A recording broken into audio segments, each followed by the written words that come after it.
তাহলে যদি আপনি বলেন যে ইউনূস সরকার ক্ষমতায় আসার কারণে ভারত খেপে গেছে, আমেরিকা খেপে গেছে, অমুক দেশ খেপে গেছে, কিন্তু সবাই খেপলে আল্লাহ যদি খুশি থাকে, কথার কথা বলেন। কারণ ইউনূস একটা নবীর নাম রে পারবে, সেই নবীকে আবার মাছে গিলে খাচ্ছিল, হজম করার পারবে না।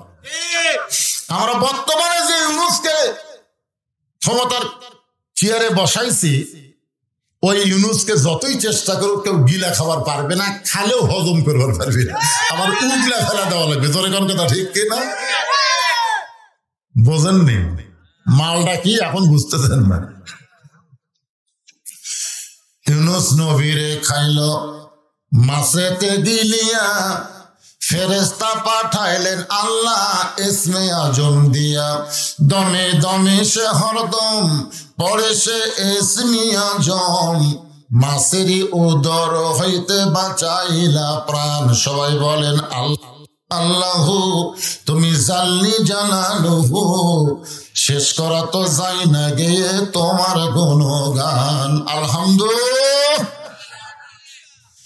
আল্লাযী খালাকাল মাউতা ওয়াল হায়াতা লিয়াবলুয়াকুম আইয়ুকুম আহসানু আমালান ওয়া হুয়াল আজিজুল গফুর। এখানে আল্লাহ বলতেছেন যে তোমাদের মৃত্যু এবং হায়াতকে সৃষ্টি করা হয়েছে পরীক্ষার জন্য। মরা কিন্তু লাগবেই, যত চেষ্টাই তার বাঁচা কিন্তু যাবে না, মরা লাগবেই। ধরে কোন কথা ঠিক কিনা? এই জন্য আগে আল্লাহ মরার কথা বলছেন, আল্লাহ যে খালাকাল মাউতা ওয়াল হায়াতা, আগে কি মরা তারপরে বাঁচা। আল্লাহ কি বোকা নাকি? এখানে তো আল্লাহর বলা ছিল আল্লাহ যে খালাকাল মাউতা ওয়াল হায়াতা, আল্লাহ যে খালাকাল হায়াতা ওয়াল মাউতা, কিন্তু আল্লাহ তাআলাকে মৃত্যুর কথা বললেন, মৃত্যুর কথা বলে হায়াতের কথা বললেন। এরপরে আল্লাহ বললেন তোমাদেরকে পরীক্ষা করার জন্য আইয়ুকুম আহসানু আমালা, পরীক্ষার সাবজেক্ট হলো সুন্দর আমল। বর্তমানে বাংলাদেশে যেই পরিবেশ চলতেছে, এই পরিবেশে আমল হচ্ছে কিন্তু সুন্দর আমল হচ্ছে না। বাপ নামাজ পড়ে, বেটা নামাজ পড়ে না, দাদা নামাজ পড়ে, লাতি নামাজ পড়ে না। জোরে কোন কথা শিখছে হচ্ছে, আমল যে হচ্ছে না তা কিন্তু না। মসজিদ দোতলা করছে, জুমার দিনে মসজিদ ভর্তিছে, কিন্তু 5 ওয়াক্তে মানুষ হচ্ছে না। কি মনে করতেছেন গুরুত্ব বেশি কার, 5 ওয়াক্ত না জুমা?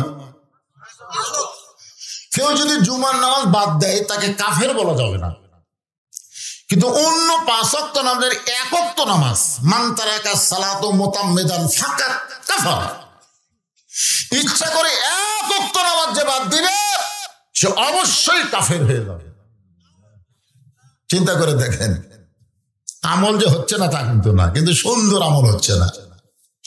এখানে আল্লাহ বলতেছেন আহসানু আমালা, আবার অন্য জায়গায় আল্লাহ বলেছেন ওয়া আমিলুস সলিহা।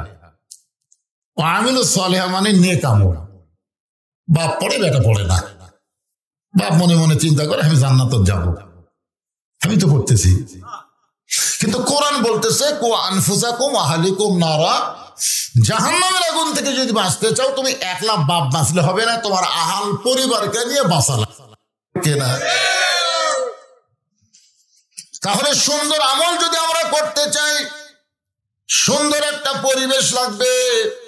সুন্দর একটা পরিবেশ যদি তৈরি করতে চাই, সুন্দর একটা সমাজ লাগবে। সুন্দর একটা সমাজ যদি তৈরি করতে, সুন্দর একটা রাষ্ট্র লাগবে। সুন্দর একটা রাষ্ট্র যদি তৈরি করতে চাই, তাহলে সুন্দর একটা সংবিধান লাগবে, যার নাম হলো আল্লাহর কোরআন। ফানুনাজ্জিলু মিনাল কোরআনি মা হুয়া শিফাউ ওয়া রাহমাতুল লিল মুমিনিন। এই আয়াতের বাংলা অর্থ কি? এর বাংলা অর্থ হলো সব সমস্যার সমাধান দিতে পারে আল কোরআন। এই স্লোগান দিয়ে কিন্তু তাফসীর শোনা শুরু হবে। একটু সাইজ মতো সবাই দিবেন। যাদের কোরআনের উপর বিশ্বাস আছে তারা দিবেন, যাদের নাই দিয়েন না। বিশ্বাস আছে আপনাদের? তাহলে আমি যেই বলবো সব সমস্যার সমাধান, আপনার বলবেন দিতে পারে আল কোরআন। সব সমস্যার সমাধান আল কোরআনের আলো। হ্যাঁ, এখন আর ঘরে ঘরে কথা চলবে না, বলা লাগবে সংসদে। কারণ আগামীতে বাংলাদেশে ভালো দিন আসতেছে, আশা করা যায়। যেভাবে আপনারা হাত তুললেন, আমি তো একটা লোকের হাত নিচু দেখলাম না, আমি খুব খেয়াল করে দেখলাম না, সবাই হাত তুলছে।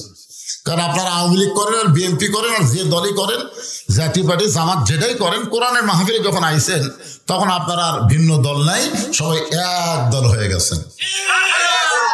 মসজিদের মধ্যে যখন মানুষ নামাজ পড়তে ঢোকে, আওয়ামী লীগ বিএনপি জাতীয় পার্টি জামাত যে দলের লোকেরা ঢুকুক না কেন, আপনার বলেন তো প্রত্যেকটা দলের জন্য কি আলাদা কাতার হয় না সব দল এক কাতারে দাঁড়ায়? আমি নিজের চোখে দেখছি ভাই,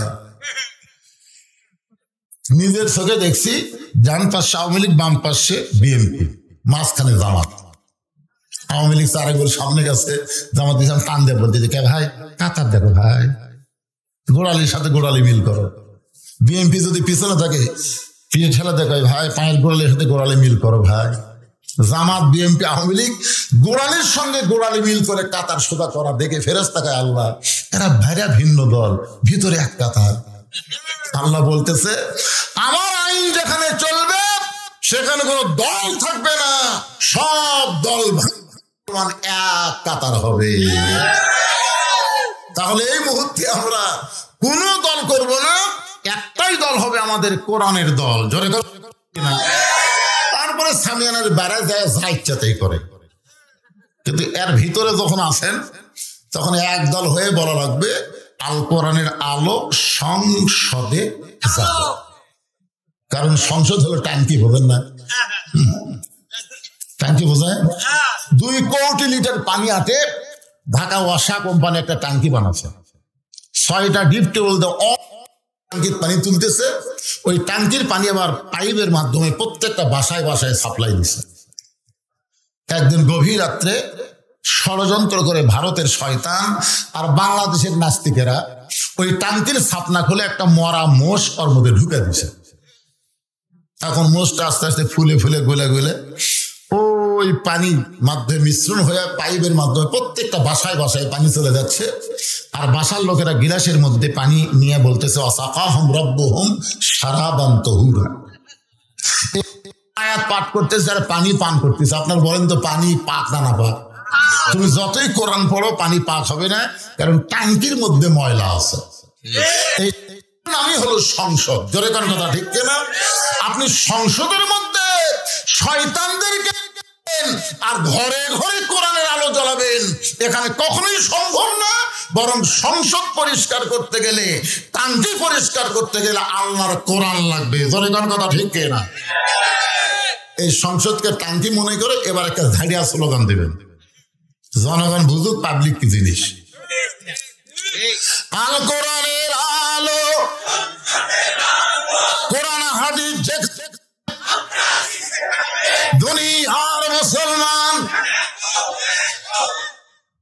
এক লোক বলতেছে হুজুর আমি শীতের মধ্যে যে বিড়ি খাই, আল্লাহ যদি আমার জান্নাত দেয় তাহলে কি জান্নাতে বিড়ি পাওয়া যাবে?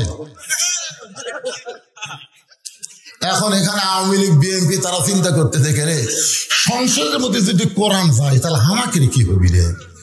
আরে পাগলা, বিড়ি জান্নাত তো আল্লাহ দিবে না, কারণ বিড়ি খাওয়ার মতন ইচ্ছাই তোমার হবে না। যখন কোরআন দিয়ে বাংলাদেশ চলবে তখন অন্য কোন দল করার ইচ্ছাই তোমার মনই বলবে কোরআনের দলে ঢোকার। কি মনে করছেন এরকম কোরআনের মধ্যে কি লেখা আছে, কি বুঝতেছেন, কি শুনতেছেন? কিছুই তো দেখবার পাচ্ছে না। সেই দিন আপনারা দেখতে পাবেন যেদিন কোরআন দিয়ে আমাদের বাংলাদেশ চলবে আসলে কোরআনটা কি, এই কোরআনটা কেমন, এই কোরআন দিয়ে যখন দেশ চলবে দেশের নেতারা কেমন হবে, কর্মী কেমন হবে, আপনাদের সামনে আহসানা আমালা দিয়ে আপনাদের বোঝানোর চেষ্টা করতেছি। বাংলাদেশের মতন ৯৬টা দেশের খলিফা হলেন হযরত ওমর। আমাদের বাংলাদেশের মতন ৯৬টা দেশ, কয়টা দেশ? জুমার দিনে খুতবা দিচ্ছেন। এখন তো কোন দলের নেতারা খুতবা দিবার পারবে, কোন দলের নেতারা খুতবা শুনবে? একটু বিবেচনা করবেন। ৩ দল মসজিদের মধ্যে ঢুকছে, আওয়ামী লীগ, বিএনপি, জামাত। কিন্তু ইমামের মায়ের অসুখ হয়েছে হঠাৎ, ইমাম মাকে নিয়ে হাসপাতালে গেছে। এখন জুমার দিনে ইমাম আসে নাই। ৩ দলের মুসলমান চিন্তা করতেছে আজকে খুতবা কে দিবে? হুজুর তো আসেনি।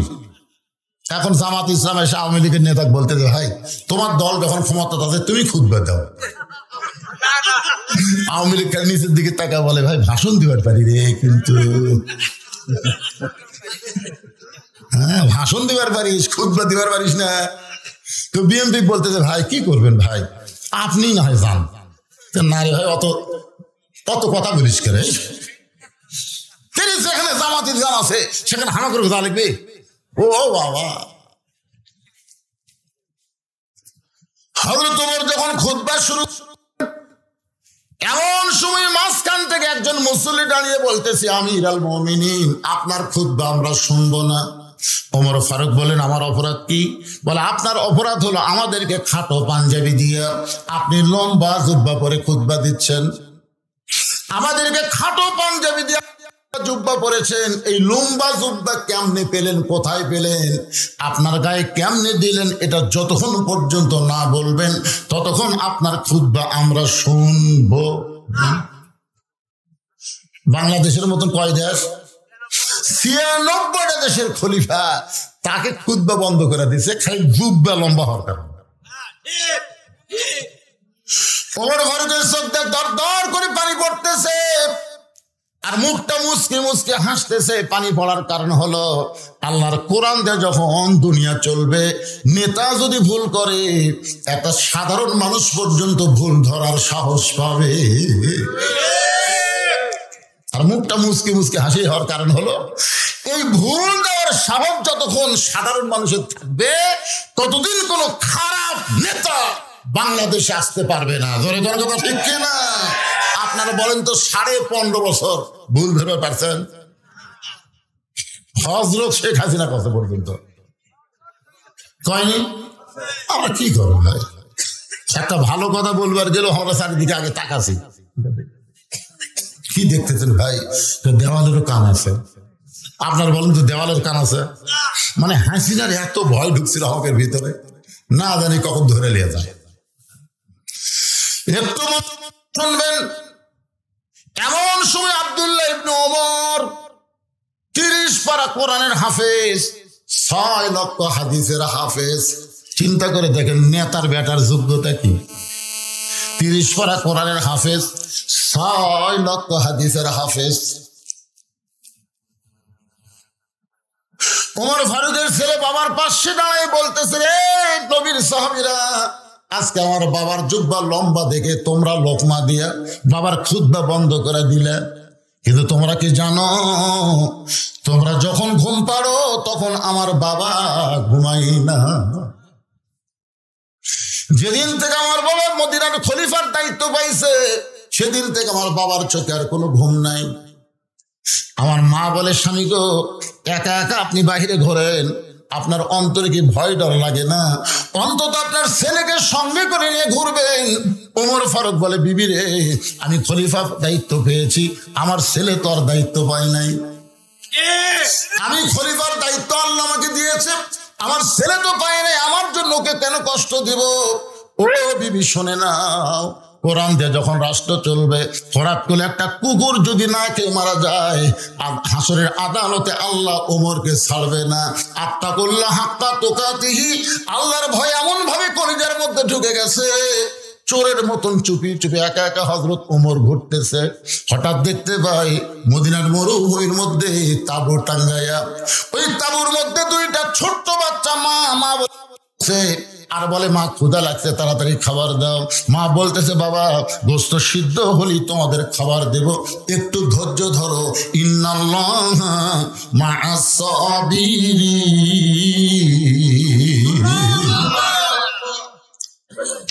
কিন্তু মা যখন বারবার বলতেছে একটু ধৈর্য ধরো, গোস্ত সিদ্ধ হলে খাবার দিব, কিন্তু হযরত ওমর ফারুক চিন্তায় পড়ে গেলেন।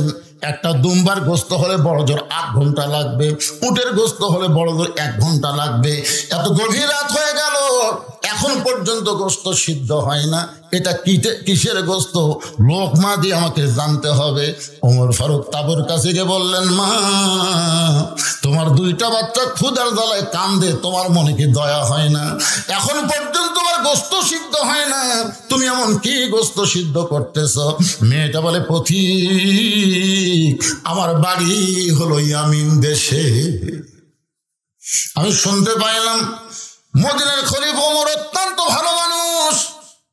আমার বাচ্চাকে নিয়ে বিকেলবেলা ওমরের দরবারে ঢুকতে চাইছিলাম, কিন্তু এত মানুষের ভিড়, আমি মহিলা বাচ্চা 2টাকে নিয়ে ঢুকতে পারি নাই। নিয়ত করেছি আগামীকাল সকালবেলা ওমরের দরবারে আমার 2টা এতিম বাচ্চাকে নিয়ে হাজির হব। এই সকালবেলা নিয়ত করে রাতের বেলা এই মরুভূমির মধ্যে আমার 2টা বাচ্চাকে বুকের মধ্যে আমি ঘুমাতে চাই, কিন্তু আমার বাচ্চা 2টার এত খিদা লাগছে, তাহলে বারবার খাওয়ার জন্য কাঁদতেছে। আমি এখন মা কি করব?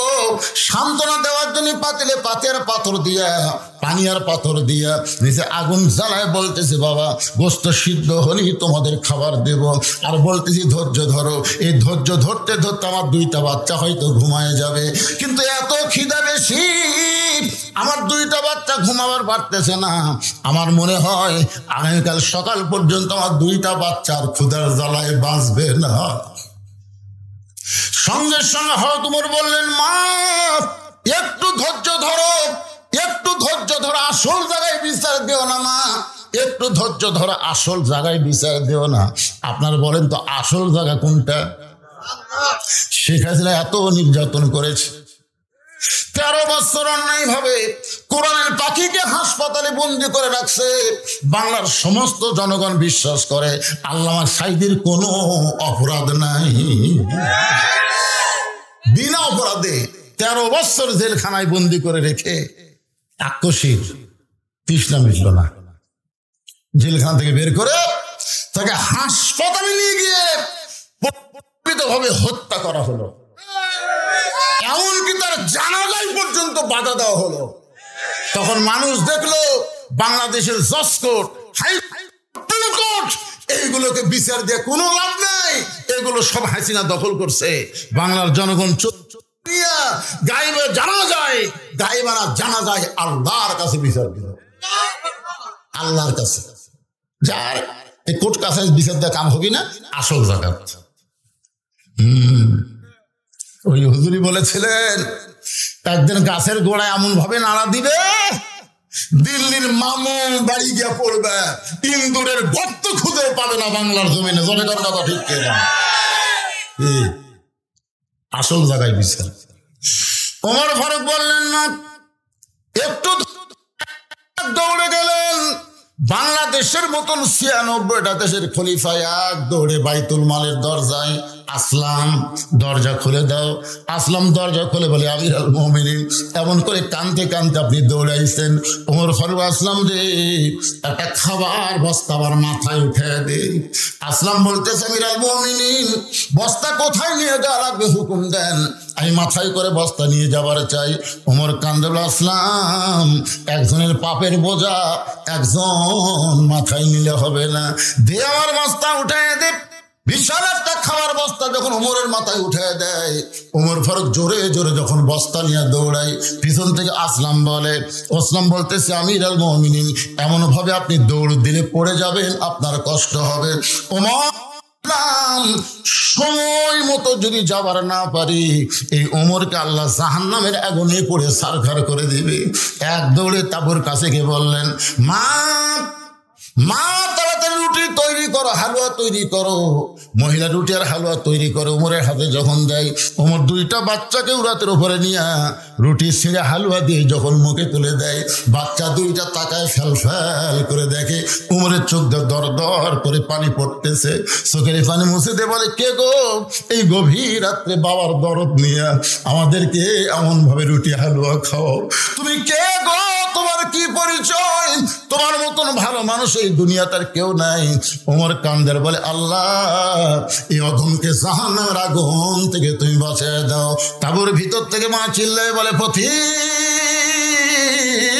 ভালো মানুষের গল্প কিন্তু মানুষ এমন ভালো হয় কোনোদিন কল্পনা করি নাই। প্রতিক্রে আল্লাহ ওমরকে মদিনার খলিফা না বানায়া তোমাকে যদি মদিনার খলিফা বানাইতো তাহলে মদিনা যেন আল্লাহর জান্নাত হয়ে যেত। আব্দুল্লাহ বলতেছে, সাহাবীরা তোমরা শুধু রাতের বেলা ঘুম পাড়ো আর আমার বাবা একা একা ঘুম পাড়ে। তোমরা জানো এই জুব্বা লম্বা হওয়ার কারণ? সবাই যখন ঘুমাইছিল তখন আমার বাবা চোরের মতন চুপি চুপি আমার দরজায় গিয়ে ডাক দিল, আব্দুল্লাহ, আব্দুল্লাহ রে। আমি দরজা খুলে দেখি বাবার হাতে একটা পাঞ্জাবি। আমি খুশি হয়ে বললাম, বাবা বাইতুল মাল থেকে আমার একটা পাঞ্জাবি দিল, আপনি গভীর রাত্রে আর একটা দিবে রাইছেন। নেতার বেটার ভাগ্য ভালো, ডবল পাই। কি ভাই কথা কর না কেন?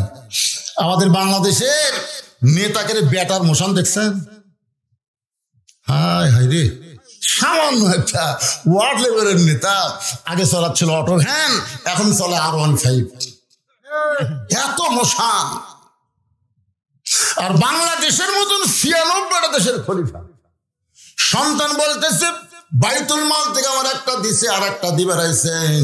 সঙ্গে সঙ্গে ওমর ফারুক আল্লাহর কোরআন থেকে তেলাওয়াত করলেন, ইন্নাল্লাহা ইয়ামুরুকুম আন তুআদ্দুল আমানাতি ইলা আহলিহা ওয়া ইযা হাকামতুম বাইনান নাস আন তাহকুমু বিল আদল। আল্লাহু আকবার।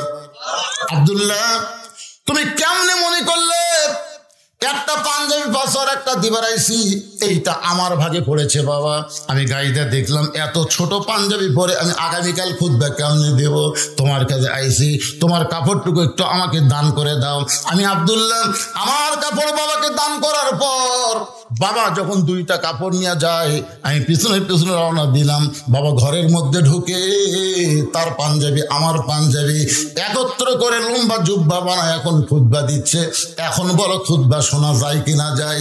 সমস্ত সাহাবীরা চিল্লায় বলে, আল্লাহর কোরআন যে যখন রাষ্ট্র চলবে এমন ভালো মানুষকে মুসলমান নেতা হিসাবে পেয়ে,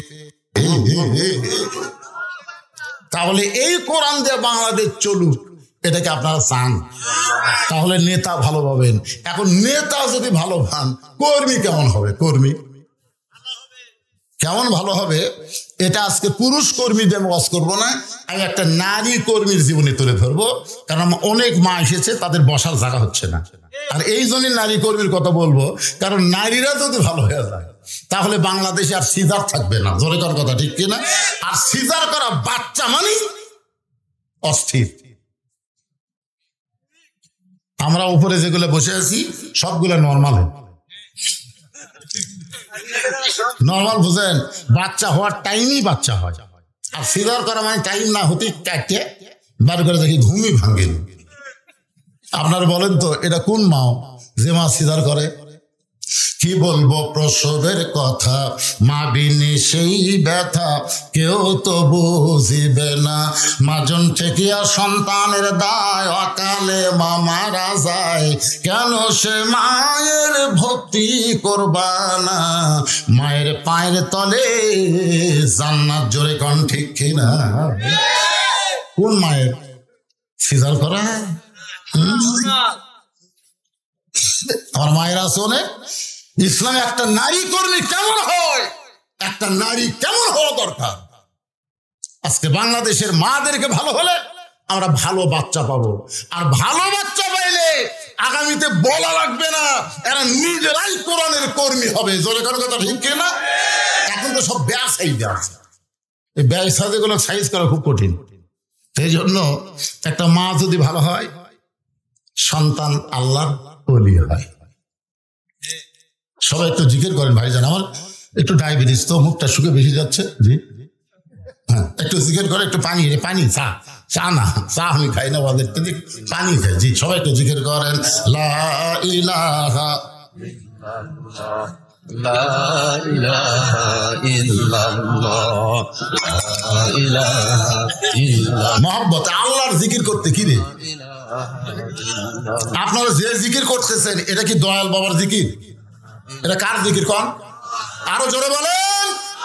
আল্লাহর নবী বলেছেন, কোন ব্যক্তি যদি সারা জীবন পাপ করে আর মরার সময় এই জিকির করতে করতে যদি মারা যায়, শুধু জবানে জিকির জারি থাকার কারণে আল্লাহ তার জীবনের সব গুনাহ মাফ করে দেয়। এই জিকিরকে বলা হয় আফজালুজ জিকির, লা ইলাহা ইল্লাল্লাহ। এই জন্য এই জিকির আমার মৃত্যুর সময় জবানে জারি থাকে। আমরা চাই না? চাই কি চাই না? এই জন্য সকলে জিকির করেন, লা ইলাহা ইল্লাল্লাহ, লা ইলাহা ইল্লাল্লাহ, লা ইলাহা ইল্লাল্লাহু মুহাম্মাদুর রাসূলুল্লাহ। সকলে বলি সাল্লাল্লাহু আলাইহি ওয়াসাল্লাম। হযরত ওমর বাংলাদেশের মতন ৯৬টা দেশের খলিফা, নেতা ভালো হলেন, কিন্তু কর্মী কেমন নিজের চোখে দেখার জন্যে চোরের মতন চুপি চুপি একা একাই দিনের বেলা ঘুরতেছেন। হঠাৎ হযরত ওমর দেখতে পায় দুই পাহাড়ের মাঝখানে গিরিপথ। দুই পাহাড়ের মাঝখানে যে রাস্তা, সেই রাস্তাকে বলা হয় গিরিপথ। ওই গিরিপথের ভিতর দিয়ে একটা সুন্দরী মেয়ে ধীর গতিতে হেঁটে হেঁটে চলতেছে। মেয়েটার সামনেও কোনো মানুষ নাই, পিছনেও কোনো মানুষ নাই। ওমর ফারুক মেয়েটার দিকে তাকিয়ে বললেন, আলহামদুলিল্লাহ। ওমর ফারুক যদি আলহামদুলিল্লাহ বলে, আমাকে বলতে সমস্যা আছে? এখন আপনারা চিন্তা করতেছেন, হুজুর একটা মেয়েটার দিকে তাকায়া আলহামদুলিল্লাহ কেমনি বলা যায়? আপনি কি মনে করছেন এটা পরিমণি? এটাকে রাসমিকা মান্দা না? না, কোরআনের আইন যেদিন বাংলাদেশে চালু হবে, সেদিন মেয়েটা কালো হোক খাটো হোক, আল্লাহর আইন পর্দা যদি মেনে চলে, ওই মেয়েটাকেই কোরআন বলে সুন্দরী মেয়ে। তাহলে সুন্দরী মেয়ে কারা? পর্দানিশী নারী যারা। আমি যেই বলো পর্দানিশী নারী যারা, আপনার বলবেন বিশ্ব সুন্দরী তারা, বলতে পারবেন না? পর্দানিশী নারী যারা আর বেপর্দা নারী যারা, শিলা কলা তারা। আজ একটা নতুন স্লোগান দেন, শিলা কলা। একই গাছের কলা, এক গামলায় শোঁসাওয়ালা আর এক গামলায় শিলা, একই গাছে। এখন কলাওয়ালা বসে আছে, খরিদ্দার যায় খালি শোঁসাওয়ালাটা বলতে, ভাই কত করে কেজি রে, কত করে হালি? তো বলে ভাই একই গাছের, একই গাছেরই ভাই। না আমি শিলা কলা লই না। তো তুমি কি কলা শিলা খাও না? শিলাই খাই তো, আগে থেকে শিলা আছে, খালি লিভার খাবার। তুমি পাগলা ভাবছে? আমি খাওয়ার আগেও খাসি। কলালা কান ধরে বলতেছে আল্লাহর শপথ কেউ খায়নি। আরে পাগলা, তোর খালি চোখ দিয়ে দেখবার ভাবি, কলার উপর ধুলা পড়ছে, মাছি পড়ছে, মশা পড়ছে, কলাতে ব্যাকটেরিয়ার জন্ম হয়েছে, ওই কলার খাওয়ার উপযুক্ত নাই। বেপর্দা নারী যারা বাংলার জমিনে শিলা কলা তারা, জোরে বলেন কথা ঠিক কিনা? আর পর্দানিশী নারী যারা বিশ্ব সুন্দরী তারা। ওমর ফারুক যে মেয়েটার দিকে লক্ষ্য করে দেখলেন, সে মেয়েটা হলো আপাত মস্তক আল্লাহর আইন পর্দা।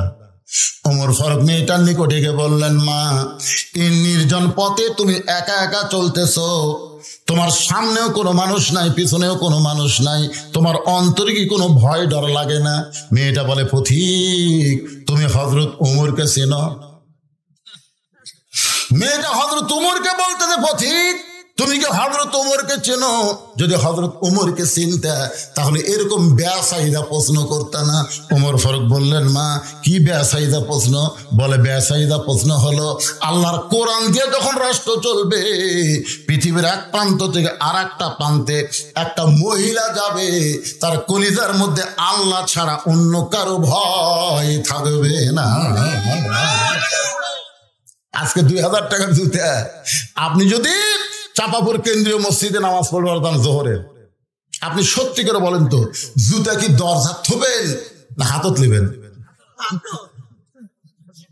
আচ্ছা, জুতা যখন হাতত নিচ্ছেন আপনি অন্তর থেকে বলেন তো, হাতত নেওয়ার সময় আপনি কার ভয়ে হাতত নিচ্ছেন? কথাটা জোরে বলেন ভাই, কার ভয়ে? আচ্ছা, মসজিদে ঢুকতেছেন কার ভয়ে? তাহলে আগে কার ভয় করছেন, তারপরে কার ভয়? সারা জীবন নামাজ পড়লে কবুল হবে না। সারা জীবন যদি আপনি নামাজ পড়েন, আগে সুরের ভয় তারপরে আল্লাহর ভয়, এই নামাজ কোনোদিন কবুল হবে না। নামাজ কবুল করতে গেলে সুরের যে বিধান কোরআনে আছে এইটার পক্ষে আন্দোলন করা লাগবে। জোরে কর কথা। চোরের ভয় বাড়ি জাপানি তালা লাগাচ্ছে, আমাকে এলাকার চোরের ভয়ে ডিউটি শুরু হয়ে গেছে। আমি বললাম, কে রে ভাই এত ডিউটি কেন? কয় হুজুর এই যে আওয়ামী লীগেরা নেতাগুলা সব পলাছে, চামচাগুলো কি করে খাবি? এখন এরাই অকাম করতেছে, এই দিন আমরা পহরা দিচ্ছি। বাড়ি ঘর ছাড়া, বউ চল ছাড়া, এখন রাস্তায় সব পহরা দিচ্ছে। এই জায়গাগুলো আপনার পুরা করে দেয়, ছোট ছোট বাচ্চাকে গ্যারান্টি নাই তো। যা তুই যা, ওরা বসে থাকে থাকে ঘুম ধরছ না, থাক ঘুম পাড়ুক, ছোট মানুষ তো, এর কেউ ওয়াজ শোনার কি দরকার? মেয়েটা কি বলতেছে, আল্লাহর কোরআন দিয়ে যখন রাষ্ট্র চলবে, তুমি কি হযরত উমরকে চিনো? চিনো? উমর আল্লাহর কোরআন দিয়ে এখন রাষ্ট্র চালায়। পৃথিবীর এক প্রান্ত থেকে আর এক প্রান্তে একটা মহিলা যাবে, ওই মহিলার করে যায় আল্লাহ ছাড়া অন্য কারো ভয় থাকবে। তাহলে যারা পারেন তারা আমার সঙ্গে পড়বেন, আর যারা না পারেন তারা চুপ করে শুনবেন। সেদিন ষোড়শী পথে যাবে, কোন জন কটু কথা কবে না, পথে আর প্রান্তরে সম্পদের মোহে পড়ে সোনা রাহাজানি হবে না। রাস্তার মধ্যে গাছ ফেলে দিত স্যার। আমার সঙ্গে যাইছে হাফিজ মামুন রশিদ, সেদিন ওদের দাম করি বাস করে আসার সময় দেখে চাপাপুরের এই পা গাছ ফেলেছে। না কি রাস্তা তেল তেল হয়তো কাম হলো না, আগে ভাঙ্গায় ভালো হয়েছিল। ভাঙ্গা রাস্তার চোর নেই, আর তেল তেলার চোর গাছ ফেলায়। সেদিন ষোড়শী নির্জন পথে যাবে, কোন জন কটু কথা না, পথে আর প্রান্তরে সম্পদের মোহে পড়ে খুন আর রাহাজানি হবে না। সবাই বলেন, যদি মেনে চলি কোরআন। জোরে বলেন, যদি মেনে চলি কোরআন আর রাসূলের বিধান, সকলেই শান্তিতে বাংলার আকাশে কলেমার পতাকা যেদিন উড়বে। ওমর ফারুক বললেন, মা আমি বুঝতে পারলাম, কিন্তু তুমি যে ধীর গতিতে চলতেছো, তোমার চলার সাইজ দেখে মনে হয় তোমার ভিতরে কিছু দুঃখ কাম করতেছে। মেয়েটা বলে, পথিক আসলে আমি একজন দুঃখী নারী, আসলে আমি একজন দুঃখী নারী। আজকে 6 দিন হলে হযরত উমরকে আমি খুঁজে বেড়াই। যদি হযরত উমরকে খুঁজে পাই, তখন আমার দুঃখের কথা একটু তাকে বলবার চাই। উমর ফারুক মুচকে হাইদে বললেন, মা তুমি কি পাগলি নাকি? উমরকে যদি পাওয়ার চাও তাহলে বঙ্গভবনে যাও, উমরকে যদি পাওয়ার চাও গণভবনে যাও, উমরকে পাওয়ার চাইলে সংসদ ভবনে যাও। তুমি 2 পাহাড়ের মাঝখানে উমরকে খুঁজতেছো, উমর কি উর্দুম্বা নাকি যে 2 পাহাড়ের মাঝখানে তাকে খুঁজে পাবে? মেয়ে গেল, পথিক রে তুমি জানো না যে আল্লাহর কোরআন দিয়ে রাষ্ট্র চলবে, সেদিন থেকে নেতা খোঁজা লাগবে না, নেতারাই দুঃখী মানুষকে খুঁজে বেড়াবে। লিল্লাহে তাকবীর। এই আল্লাহর কোরআন দিয়ে যেদিন বাংলাদেশ চলবে, একটা গরিব মানুষকে ধনী মানুষের বাড়ি যাওয়া লাগবে না, বরং ধনীরাই গরিবের বাড়ির দরজায় দরজায় ঘুরবে। বিশ্বাস করতেছেন না? কারণ ধনীদের টাকা শতকরা 2.5 টাকা কাট দেওয়া লাগবে। কথা কন না কেন? কার? গরিব খালি মশাল্লে বসে থাকবে, আর ধনীরা খালি টাকা নিয়ে ঘুরবে। তাই রে 2.5 টাকা যদি না দেয়, কবরের মধ্যে একটা সাপ হবি, 5টা মাথা, এইরকম বুকুত বসাবি, এমন সোবল মারবি 40 গজ মাটির তল দেবেন। গরিবের তো কোনো ভয়, খালি মশাল্লে বসে আছে। ধনী 1 ব্যাগ টাকা লিয়া গরিবের দরজা দরজা ঘুরতেছে, যে যায় ভাই আসসালামু আলাইকুম, জাকাতের টাকা হয়, না খেয়ে থাকবো রে, জাকাত খামো না। আমার এক দাদা ছিল, কেউ সে ইফতারির দাওয়াত দিলে বলতো না ভাই এত কষ্ট করে রোজা থাকছি, ইফতার করে তো সব দেওয়া পারবো না, দরকার পানি খাই ইফতার করবো, তাও কারো বাড়িতে দেবো না। আমি বহু বুঝাইছি দাদা, পরের বাড়িতে ইফতার করলে সবের কমতি হবে না, উনিও পাবি আপনিও, দরকারই নেই ভাই, কি দরকার নেই এত কষ্ট করে রোজা থেকে পরের বাড়িতে ইফতার করা। বাংলাদেশে এমন না খেয়ে থাকবে কিন্তু টাকা নেবে না, দরকার কথা ঠিক কিনা? কারণ তাদেরকে বোঝানো হয়েছে যাকাত মানে মালের ময়লা, আর মালের ময়লা কেউ কি সহজে নিবার চায়? 7 দিন ধরে এক ব্যাগ টাকা নিয়ে ধনী ঘুরতেছে, একটা গরিব নাই। মনের দুঃখে মরুভূমির মধ্যে গেছে, মরুভূমির মধ্যে গিয়ে দেখে গাছের ছায় একজন বস্তা মাথার দিয়ে ঘুম পাড়তেছে, ব্যাগালা মনে করছে গরিব পাইছি, সালাম আলাইকুম, সঙ্গে সঙ্গে বস্তাওয়ালা মাথা তুলে বলতেছে আলহামদুলিল্লাহ। কে রে ভাই তোমাকে সালাম দিলাম, তুমি ওয়ালাইকুম না বলে আলহামদুলিল্লাহ কেন? বলে ভাই এক বস্তা টাকা নিয়ে 15 দিন ঘুরতেছি রে, গরিব পাইনি, তোকে দেখা গরিব মনে করে আল্লাহ শুকর আদায় করছি, টাকার বস্তাটা লেতো। আমি ঘুরি ব্যাগ লে, তুই ঘুরির বস্তা নিয়ে, তাহলে গরিব গেল কোথায়? যাকাত ভিত্তিক অর্থনীতি যখন চালু হবে, বাংলার জমিনে সুদকে যখন কবর খুঁড়ে দাফন করা হবে, আল্লাহ রহমত বরকতের দরজা খুলে দিবে, আর কোন গরিব খুঁজে পাওয়া যাবে না। দরকার কথা ঠিক কথা বলে, সুদের 1 টাকা খায়, মায়ের সঙ্গে 42 বার জিনা করার জন্য। আল্লাহ রাসূল সুদের পাপের কথা বলতে গিয়ে 3 বার মুখ ঢাকিয়েছে, 3 বার। সুদের সর্বশেষ পাপ এ মুখ বলবার যে মুখ ঢাকে। সাহাবীরা বলে হুজুর এমন কি পাপ যেটা বলবার গেছে আপনি মুখ ঢাকেন? রাসূল বলতেছে যদি ভাবির সাথে শালীর সাথে, তাও বলা যায় যে সুদের 1 টাকা খালে শালীর সাথে, ভাবির সাথে, কিন্তু গর্ভধারিণী মায়ের সাথে। এখন চিন্তা করে দেখেন তো, নিজের গর্ভধারিণী মায়ের সাথে 42 বার জিনা করার গুনাহ। কেবল আপনাকে এলাকার মনে কেউ সুদ খায় না নাকি? নাউযুবিল্লাহ, জোরে করেন না কেন? জোরে বলেন।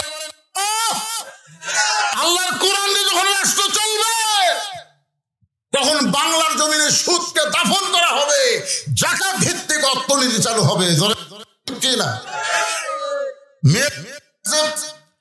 আমি একজন দুঃখী নারী, আজকে 6 দিন হলে হযরত ওমরকে খুঁজে বেড়াই। আমার বিশ্বাস আর 1-8 দিনের মধ্যে আমি হযরত ওমরকে পাওয়া যাব ইনশাআল্লাহ। কয়দিন? আর মাত্র 1 দিন। যদি 1 দিনের মধ্যে আমি ওমরকে না পাই, তাহলে আসল জায়গায় বিচার দেব। ওমর নেতা হয়ে বৌসল নিয়ে ঘুম পাড়তেছে, আর আমি একটা দুঃখী নিয়ে 7 দিন হলে রাস্তায় ঘুরতেছি। সঙ্গে সঙ্গে ওমর ফারুক হাঁটু গেড়ে বসে বললেন, মা তুমি যে ওমরকে খুঁজতেছো, আমি হইলাম সেই ওমর। মেয়েটা বলতেছি আমিরুল মুমিনিন, তাহলে একা একা ঘুরতেছে কেন? আপনি সামছে নাই? চেয়ারম্যান ঘরে চকিদার লিয়া, উপজেলা চেয়ারম্যান ঘরে, এমপি ঘরে পুলিশের গাড়ি লিয়া, আর মুখ তো আগে পিছিয়ে খালি সব পুলিশ, মনে হয় পুলিশ গুলা এমপি মন্ত্রীর। আমাকে কেউ লাগ 15.5 বছর আমরা দেখছি পুলিশেরা যে হারে নেতা পাওনা দিছে, চোরাই ভাবে পাওনা দেয়নি। কথা কর না কেন ভাই? একটা নেতা গাড়ির থেকে নামলে পুলিশ চারিদিক ঘিরে ধরে, মানে বড় চোর নামলো। আমার ছোটবেলার কথা মনে আছে, আমাদের এলাকার সবচেয়ে একটা বড় ডাকাতের নাম ছিল কাদের ডাকাত। আমার দাদার সাথে আমি বাজারে যাচ্ছি, দেখো 10-15 জন পুলিশ ঘিরা খাড়া হয়ে আছে। আমি বললাম দাদা ওরা কে? দাদা কে রে কাদের ডাকাত রে, অনেকদিন ধরে পুলিশ খুঁজতে চাইটা পাশে ধরি সব দিবি। এখন নেতাকে চেহারা দেওয়া মনে হয় এরাও কাদের ডাকাত রে। যেভাবে পুলিশ ঘিরে ধরে, ওমর ফারুক বললেন, মা এই নির্জন পথে ধীর গতিতে চলতেছ, 6 দিন হলে আমাকে খুঁজতেছ, এখন বলো তোমার দুঃখ কি? কি দুঃখে তুমি আমারে খুঁজতেছ? মেয়েটা বলে, আমিরুল মুমিনিন, আমার জীবনের সবচাইতে বড় দুঃখ হলো আমি 6 বছর বয়সে ঈমান গ্রহণ করছি। শুধুমাত্র ঈমান গ্রহণ করার অপরাধে 12 বছর আমাকে জালিমের জিন্দাখানায় বন্দি থাকতে হয়েছে। শুধুমাত্র ঈমান, অন্য কিছু না। ঈমানটা কি? ইকরার বিল লিসান, তাসদীক বিল জানান, আমল বিল আরকান। মীর কাসেম আলীকে এসে উকিল বলতেছে, স্যার অনেক চেষ্টা করা হলো না, আজকে রাত 12টায় আপনার ফাঁসি কার্যকর হবে। মীর কাসেম আলী বলতেছে, ভাই এখন কয়টা বাজে? এখন রাত 9:30। আলহামদুলিল্লাহ, এখন 2.5 ঘন্টা দেরি আছে, তো খামাক 2.5 ঘন্টা চেতন থাকার কি দরকার, আমি ঘুমাই পড়ি ভাই, 2 ঘন্টা পর আমাকে ডাকবো। উকিল ভাই মানুষ নাকি রে, 2.5 ঘন্টা পর ফাঁসি হবি, তাই বলে 2 ঘন্টা ঘুম পাড়বি? মনে করছে ফাঁসির চিন্তা পাগলা হয়ে গেছে। উকিল বার হয়ে গেছে, 2 ঘন্টা পর আসা দেখে কন্ডম ছেলের মধ্যে নাক দেখে ঘুম পাড়তেছে। হায় সর্বনাশ, 8 ঘন্টা পর ফাঁসি হবি আর এইভাবে ঘুম পাড়তেছে। পায়ের বুড়াঙ্গুলো লড়াইছে। চেতন ভাই বলতে, কে ভাই সময় আছে? না স্যার, আর 8 ঘন্টা আছে। আলহামদুলিল্লাহ, ওযু করে 2 রাকাত নামাজ পড়ে কোরআন শরীফের 2টা সূরা তেলাওয়াত করলো। একটা হলো সূরা মূল আর একটা হলো সূরা মুজাম্মিল। তেলাওয়াত করার পরে বলতে যে, ভাইজান আমার তো ভালো কাপড় চোপড় জেলের মধ্যে নাই, এখানে যে কয়টা পাঞ্জাবি আছে তার মধ্যে কোনটা তোমার ভালো লাগে একটু বাছাই করে দাও। উকিল মনে মনে কয়, পাগলা নাকি? সবচাইতে ভালো পাঞ্জাবিটা বাছাই করে যখন দেয়, ওই পাঞ্জাবি গায়ে দিয়ে বলতে যে, ভাইজান একটু আতর সুরমা লাগায় মাথার চুল হাঁচড়াই, দেখো তো আমার তো সামনে আয়না নাই, তুমি বলো তো আমার চুলটা ঠিক মতো হাঁচড়া হলো কিনা। উকিল বলতে, স্যার আপনার ফাঁসি হবে। একটাবার আপনি ফাঁসির কথা বলেন। মীর কাসেম আলী মুসকে মুসকে হাসার বলে, ঘুমের মধ্যে আল্লাহ পাক আমাকে ফয়সালা করে দিয়েছে, ফাঁসির মাধ্যমে 8টা জান্নাত আমাকে বরণ করে নিবে। এই মীর আপনারা চিনেন, এই মানে হলো বাংলাদেশ ইবনে সিনার প্রতিষ্ঠাতা, ইসলামী ব্যাংকের প্রতিষ্ঠাতা মীর কাসেম আলী জামাতের একজন নেতা ছিলেন।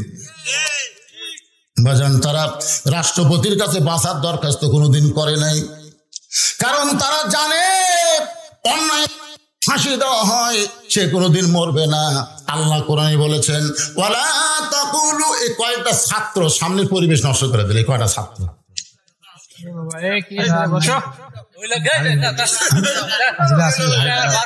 আচ্ছা, আর কোন মাদ্রাসার ছাত্র আছে? তোমরা মাদ্রাসার ছাত্র নাকি? না না, মাদ্রাসার তাল বেলেন, এর কেউ শোনার কি দরকার?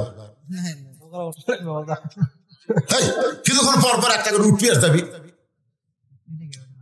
আমার মাদ্রাসা আছে আমি জানি তো, পেশাব না লাগলো পেশাব লাগে, ওই বেড়ায় একটু দুষ্টামি করে। এখন কি করবে? যা দিছে ওই বেড়া এসে ঘুরতেছে, ঘুরে করে আমার দেখে পেশাব ফান গেছে, আমার পাশে দেখে খারাপ আছে, দেখি কি করে, পেশাব পড়ার কোনো শব্দ নেই, তখন পর দেখি পানি পড়ার শব্দ। তোর তো পেশাব লাগেনি, তুই উঠে আসলো। হুজুর ভালো লাগে না, মানে সবসময় বোঝেন না। এই কয়টা মাদ্রাসার বাচ্চাকে সামনে দিছে, কিছুক্ষণ পর পর একটা করে উঠতেছে। এই ফাঁকা জায়গাটা পুরো আপনারা একটু পেছনে যান, না পেছনের লোক সামনে আসে।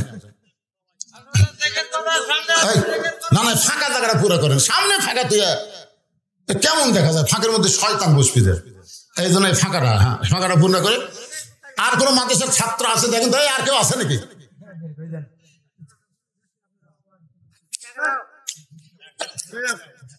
একটু জিকির করে লা ইলাহা ইল্লাল্লাহ, জোরে লা ইলাহা, মোহব্বতে লা ইলাহা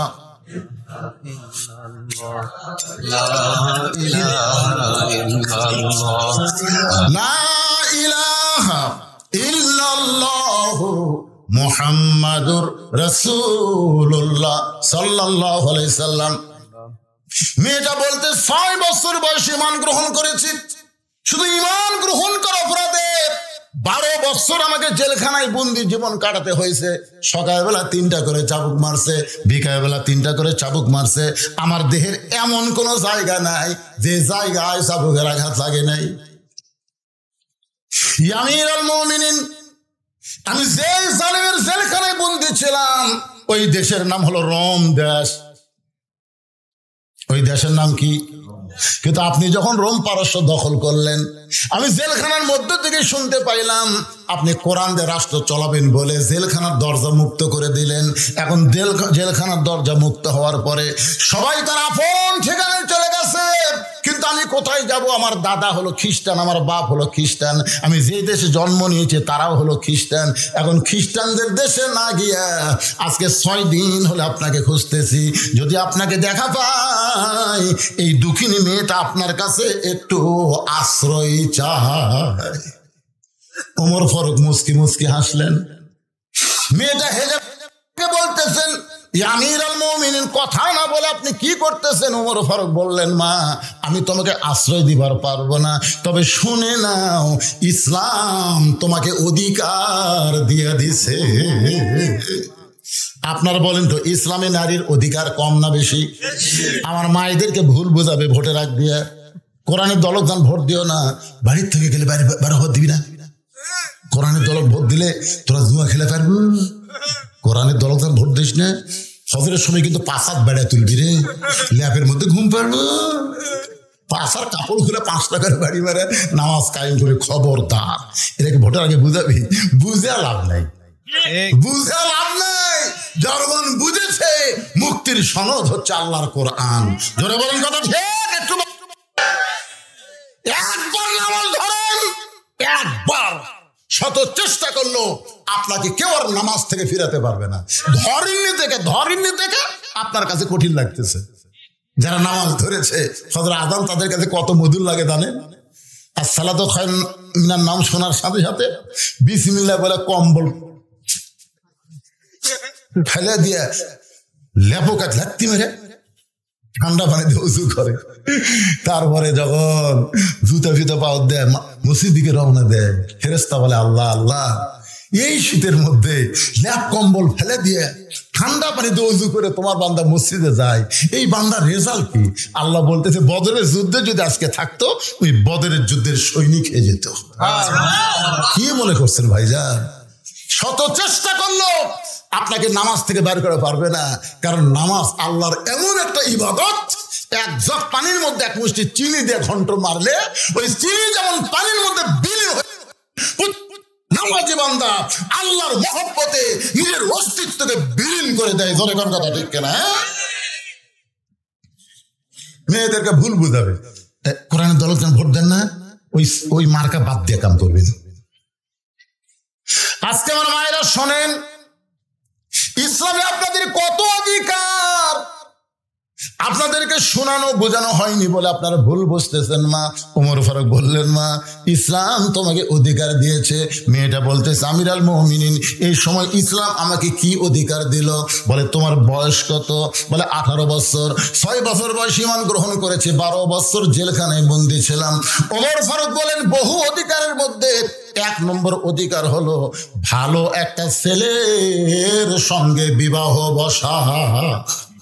ভালো ছেলে, ধরে কান কি ছেলে? ভালো ছেলেতে বলতে আপনার কি বুঝতেছেন? ভালো ছেলে বলতে ইঞ্জিনিয়ার, ডাক্তার, আমেরিকা প্রবাসী। বাংলাদেশের লোকেরা তো ভালো ছেলে বলতে তাই বোঝে। ছেলে কি করে? ইঞ্জিনিয়ার, পরিচয় দেয়। আমার এক জামাই ডাক্তার হুজুর, এক জামাই ইঞ্জিনিয়ার, কিন্তু ওর পাশে একটা হাফেজের শ্বশুর বসে আছে, ওই কথা কয় না, ওই কথা কয় না। কে রে পাগলা, তুমি যে হাফেজের শ্বশুর হওয়ার পারছে, তুমি জানো তোমার ভবিষ্যৎ কি? তোমার ভবিষ্যৎ হলো একটা হাফেজ নিজে জান্নাতে যাবে না, 10 জনকে সুপারিশ করে জান্নাতে নিয়ে যাবে। ধরে কথা কর না। এখন তুমি কোথায় পাইবা? কারণ তো তোমার অভিভাবক, তুমি অভিভাবকহীন একজন নারী। আমি তোমাকে একটা ভালো ছেলের খবর দেই, দেখো তো ছেলেরা তোমার পছন্দ হয় কিনা। মেয়েটা বলে, আমিরুল মুমিনিন, তাহলে বলেন তো ভালো ছেলের পরিচয় কি? ওমর ফারুক বললেন, ছেলেটার নাম হলো আব্দুল্লাহ। ছেলেটার বয়স হলো 22 বছর। ছেলেটা লম্বায় হলো 6 ফুট 2 ইঞ্চি, গায়ের রং ফর্সা, চাঁদের মতন চেহারা। ছেলেটার যোগ্যতা হলো 30 পারা কোরআনের হাফেজ। ছেলেটার যোগ্যতা হলো 6 লক্ষ হাদিসের হাফেজ। আর ছেলেটার পরিচয় হলো আমার পুত্র ইবনে ওমর। কারণ তোমার মতন একটা মেয়ে, পরীক্ষিত মেয়ে, যে 12 বছর প্রতি সকাল সন্ধ্যায় 3টা করে চাবুক খাইছে, তার জন্য ঈমান হারা হয়নি, এমন একটা মেয়েকে যদি আমার বেটার বউ বানাবার পারি, এটা হবে বউ মা। এইরকম বউ হবি বউ মা। আর যেমন তেমন একটা বিয়ে করালে বউ মা হবি না, বউ দজ্জাল হবি। এখন আপনার বউ মা পাচ্ছেন না বউ দজ্জাল পাচ্ছেন, একটু হিসাব করে দেখেন তো বাড়ির যে কয়টা আছে। বেটাক বিয়ে করাতেন দেখে শুনে করাতে হুজুর। তারপরে বউ হর বেটাকলে বগুড়া থাকে, বগুড়া এখন বউলিয়া বাসা করে ছেলে আর বউ বগুড়া থাকে, বাপ থাকে এখন আপনাদের এই কুমড়াত। বাপ মা কুমড়ার থাকে, তাত্তা কুমড়া পড়ার থাকে। এখন বাপ একদিন খুব অসুস্থ হয়ে গেছে, বগুড়া পপুলারে ডাক্তার দেখতে দেখতে, বড় ডাক্তার তো, একে রাত 9টা বাজে গেছে। এখন 9টার সময় তাত্তা কুমড়া পড়ায় কেমনি যাই, এত রাত। মন বলতেছে কে তোর বেটার বাসা নেই, তোর বেটার বাসা নেই, বাসার যা। রাত 9টার সময় ছেলের বাসার দরজা দিয়ে ডাকতেছে আব্দুল্লাহ, ছেলের নাম আবার আব্দুল্লাহ। আব্দুল্লাহ রে, আব্দুল্লাহ কয় আমার সবাই স্যার করে কয়, সাহেব করে কয়, আমার নাম ধরে ডাকে মরদ কেরি। আপনারা বলেন তো, আমি যত বড়ই আমার নাম ধরে ডাকার মরদকে। আব্দুল্লাহ দৌড়ে এসে দরজা খুলে দিয়েছে, বুঝতে পারছে আমার বাপ আছে।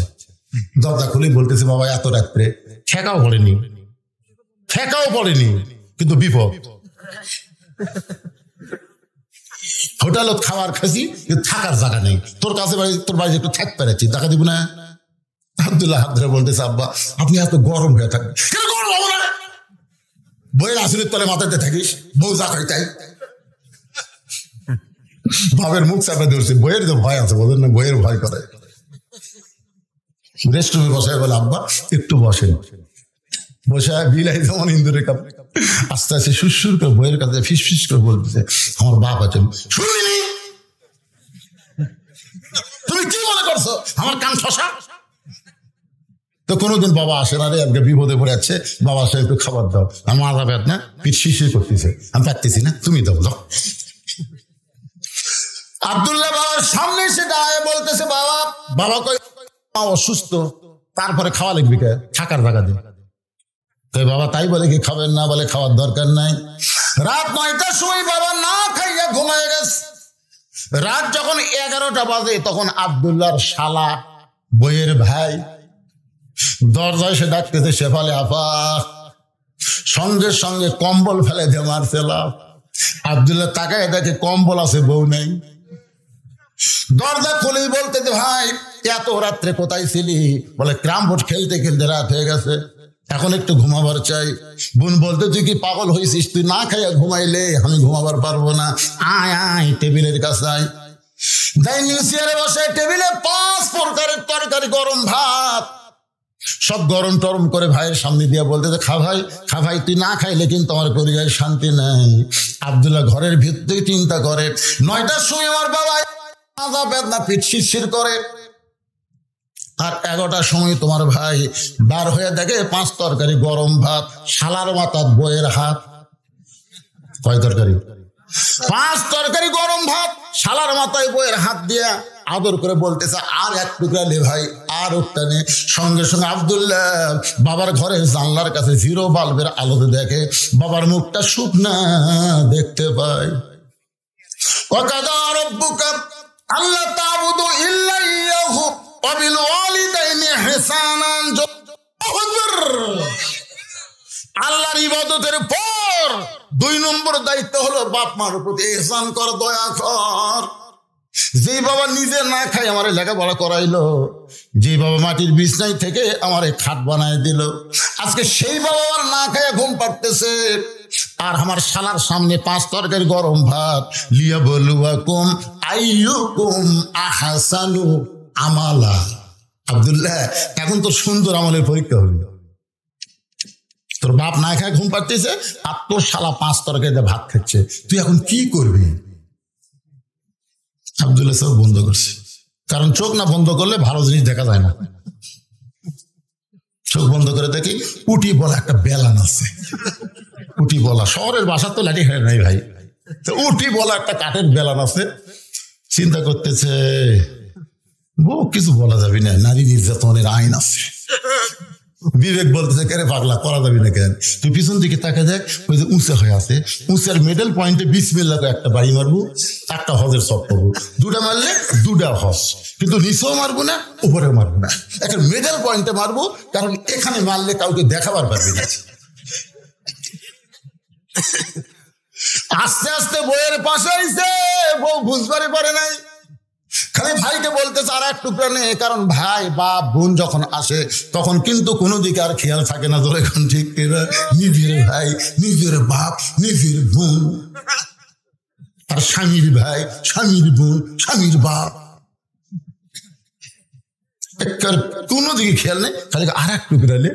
এই সুযোগে আব্দুল্লাহ কোল যাচ্ছে, আমার ভাই, আমার বাপ না খায় ঘুম পাচ্ছিস, তোর ভাই খাবি না, তাও জোর করে বিসমিল্লাহ করে মারছে বাড়ি। যেই বাড়ি মারছে সেই রকম শব্দ, ফুটবলের উপর লাঠি মারে যেরকম শব্দ হয়। আব্দুল্লাহর শালাও দৌড়, বউ দৌড়। শালা চিল্লায় বলে, দুলা ভাই আমার বোনকে মারলেন কেন? আব্দুল্লাহ চোখের পানি নিয়ে বলে, তোর বোন আমার কে হয়? তোর বোনকে আমি কেন মারলাম? তোর বোন আমার কে হয়? আল্লাহ কোরআনে বলেছেন, হুন্না লিবাসুল লাকুম ওয়া আনতুম লিবাস। স্বামী হলো বিবির পোশাক, বিবি হলো স্বামীর পোশাক। তোর বোনকে এত ভালোবাসি, আমার জন্ম দেওয়া বাপ মাকে আমি তার গ্রামে রাইখা আজকে শহরে তোর বোনের জন্য আমি বাসা বানাইছি। এত ভালোবাসার পরেও কি জন্য মারলাম? তুই যদি জানবার চাস তাহলে আয়। শালা বলতেছে আমাকেও মারবেন নাকি? বলে তোকে মারবো না, একটু দেখাবার চাই। শালার হাত ধরে নিয়ে গেছে, বাবা যে ঘরে ঘুম পাড়তেছে। বলে আপনার বাবা কখন আইছে? বলে 9টার সময়। তোর বোন কইলো মাজা বেদনা, পিঠ শিরশির করে, আর 11টার সময় 5 তরকারি গরম ভাত দিয়ে তোকে খাবার দেয়, খাবার চাস না তারপরে জোর করে খাওয়ায়। এখন বল আমার আমল কি? শালা বলতেছে আর একটা মারেন, আর একটা মারেন, কারণ এই বাপের আত্মীয় পছন্দ করে, শ্বশুর আত্মীয় দুই চোখে দেখবার পারে না। যারা শুধু বাপের আত্মীয় পছন্দ করে, শ্বশুর আত্মীয় দেখবার পারে না, এরা কোনোদিন বৌমা হবার পারে না। এরা হলো বউ। যার জোরে কোন কথা ঠিক না? ওমর ফারুক বলে, মা তোমার মতন একটা মেয়েকে যদি আমার আব্দুল্লাহর সঙ্গে বিয়েটা দিয়ে আমার বৌমা বানাবার পারতাম, তাহলে আমার জীবন, আব্দুল্লাহর জীবন ধন্য হয়ে যেত। মেয়েটা বলতেছে, আমির আল মুমিনিন, আপনি কিন্তু আমাকে বলেছেন একটা ভালো ছেলের সঙ্গে বিয়ে বসার অধিকার, একটা ভালো ছেলের সঙ্গে বিয়ে বসার অধিকার ইসলাম দিয়েছে। এখন আপনাকে বলতে হবে, আপনার আব্দুল্লাহর চাইতে ভালো কোনো ছেলে কি দুনিয়াতে নাই? ওমর ফারুক বললেন, মা আমার এই দুই চোখে আমার আব্দুল্লাহর চাইতে ভালো ছেলে তো চোখে পড়ে না। মেয়েটা বলতেছে, আমি একটা ছেলের নাম বলি, দেখেন তো ছেলেটা কেমন। ওমর চুপ করছে, কেরে 6 বছর বয়সে জেলখানা বন্দি আছে, জেলখানায় বন্দি, জেলখানায় বন্দি 6 বছর বয়সে মান গ্রহণ করে 12 বছর জেলখানায় বন্দি। আর সেই মেয়েটা কেমনে ভালো ছেলের নাম বলবে? দেখি তো মা কোন ভালো ছেলের নাম বলো। মেয়েটা বলতেছে, ছেলেটার নাম হলো হোসাইন, মায়ের নাম হলো ফাতেমা, বাবার নাম আলী, আর নানার নাম হলো মুহাম্মাদুর রাসূলুল্লাহ।